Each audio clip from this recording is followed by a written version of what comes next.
উম্মা CC তোমরা এভাবে তাকিয়ে রইছো কে?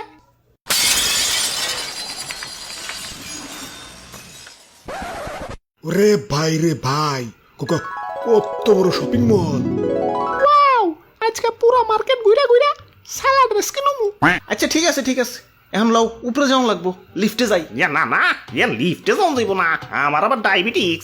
ডাক্তার কইছে সবসময় সিঁড়ি ব্যবহার করতে।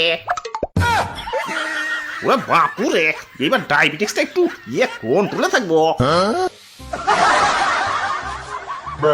ভাই এদিকে আহেন, ভাই এদিকে আহেন। স্যার কি লাগবো স্যার? স্যার এদিকে আহেন স্যার। আপা এদিকে আসেন, লেটেস্ট মাল আছে, লেটেস্ট মাল। আরে না পা এদিকে আসেন। আরে আপা হেন তো আব্বে হালায় এত ডাকাডাকি করবার লাগছো কেলা? টাঙ্গাইলের নানির বাড়ির নানি নাকি তোমরা? এই ডাকাডাকির কারণে তো শপিং মলে এবার মন চায় না। এই গলি দিয়ে গেলে ভাই এদিকে আহেন, ওই গলি দিয়ে গেলে স্যারের দিকে আহেন। এখন ভাইয়া স্যার তাও ঠিক আছে, মাগার মাঝে মাঝে তো মধ্যবয়স্ক চাচারাও ঠাস করে কয় ভাই বড় ভাই এদিকে আহেন।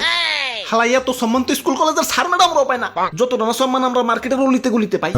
ভাই ঠিকই কইছেন, শপিং মলে আইলে নিজের পুরা সেলিব্রিটি মনে হয়। ওরে বাপুরে, এই ট্রিক্সটাই কাজে লাগাই তোমাকে দাদিরে পটাইছিলাম। কাকা কেমনে? তোমার দাদি এলাকায় আমার ক্ষমতা দেখতে চাইছিল, তো শপিং মলের গলিতে যাই ফোন দিছিলাম, হ্যালো বেবি, এলাকায় একটু হাওয়া খাইতে পেরেছি। আর এদিকে ছোট ভাই বড় ভাই পিছুই ছাড়তেছে না। এই যে শুনো, বড় ভাই এদিকে আহেন, স্যার এদিকে আহেন স্যার। স্যার কি লাগবো স্যার? ওই স্যারের লেখা কফি লে।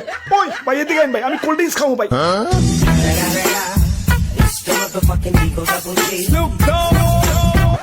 কিরে সকিনা কোনে গেল? ওই বলে না পা কি লাগবো? আমারে ওই ড্রেসটা দেখান। না এটা ভালো লাগলো না, ওইটা দেখান। না এটা না, বাম পাশেরটা, এবার ডান পাশেরটা, এবার উপরেরটা, নিচেরটা, তার পাশেরটা, এবার পাশেরটার পাশেরটা।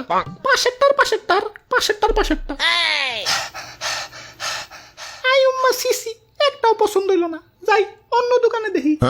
দেখছো দাদু, পুরা দোকান টানা করে হালাইছে, তাও বলে জিনিস পছন্দ হয় না। আরে ভাই রে ভাই, এটা কি? তেমন কিছু না, মহিলা নিয়ে শপিং করতে আইছিল, এনে বইয়া ওয়েটিং করতে করতে মইরা ভূত হয়ে গেছে গা। তাও মহিলার শপিং শেষ হয় না। আই উম্মা সিসি তোমরা এভাবে তাকিয়ে রইছো কে? যাওয়া আপদ দূর হইছে। দাদু দেহ তো শার্টটা সুন্দর না? হ ভাই, খুব সুন্দর ভাই, আপনার চয়েস আছে। আর তাছাড়া আপনার চেহারা শুরুত ভালো, বডি ফিটনেস মাশাআল্লাহ, আপনি যেটা পরবেন সেটাই ভালো লাগবে। কি কন হাসা কইতাছেন? হ, আমি আবার মিছা কই না। তাইলে কি হালাই মার্কেট থেকে বাইরেলে আমার চেহারা সুরত কমা যায় নাকি? কেন কমবো কেন? তাইলে যে কোনো মায়েরই পড়াইতে পারি না, প্রপোজ করলেই কয় যে ইনার চেহারা নাম রাখছে পেয়ারা। ওরে বাপুরে, এরপর থেকে মাই এগো শপিং মলের ভিতরে না প্রপোজ করবা। আচ্ছা ভাই শার্টটার দাম কত? বেচি তো 3350। তো আপনি বনির কাস্টমার, আপনার লাগে একদম 1500। কি 150 টাকার শার্ট 1500? যাও 180 টাকা দিব না। শপিং মল আইসা 180 টাকা শার্ট কিনবো? শপিং মল বানান জানো? যাও ফুটপাত থেকে কিনো গা। না ভাই ফুটপাতে যাওন যাবো না ভাই, ফুটপাতের দোকানদাররা তো একটা সন্ত্রাসী। পছন্দ হোক আর না হোক, জিনিস দেখলেই দাম কোয়া বাধ্যতামূলক। দাম না কইলে ভাই জানলে ফেরত হইতে পারবেন না। আমি তো ঠিকই জানি ফিরাহি। কাকা কেমনে? কেমনে আবার দাম কইয়া চুপচাপ টেহা দেখি না নিয়াহি। ভাই চলেন ঈদের শপিং এবার অনলাইন থেকে করবো, বাইরে ঘোরাঘুরিও করুন লাগবো না, ঘরে বসে শপিং হয়ে যাবো। পাগলে কামড়াইছে, অনলাইনে শপিং করা আর ইংরেজি সেকেন্ড পার্টের প্যারাগ্রাফ মুখস্থ করা তো একই কথা। এই ধরো পইরা যাবে লোডশেডিং, মাগার পরীক্ষা এবো ট্রাফিক জ্যাম। কেন কি হইছে? আর কইও না, অর্ডার করছি পায়জামা পাঞ্জাবি আর ডেলিভারি দিছে সালোয়ার কামিজ। ওই এত কথা বাদ, ছোট করে একটা দাম কয়ে দিই, নিলে নিবেন, না নিলে নাই। আপনাকে কথাবার্তা ভালো লাগছে, যান আপনারা 50 টাকা কম দেন, 1450 টাকা দেন। না 180 টাকার বেশি দিবার পারো না। না ভাই, খোদার কসম ভাই, আমার কেনাই পড়ছে 1000 টাকা। তাইলে আহি গে দাদু চলো।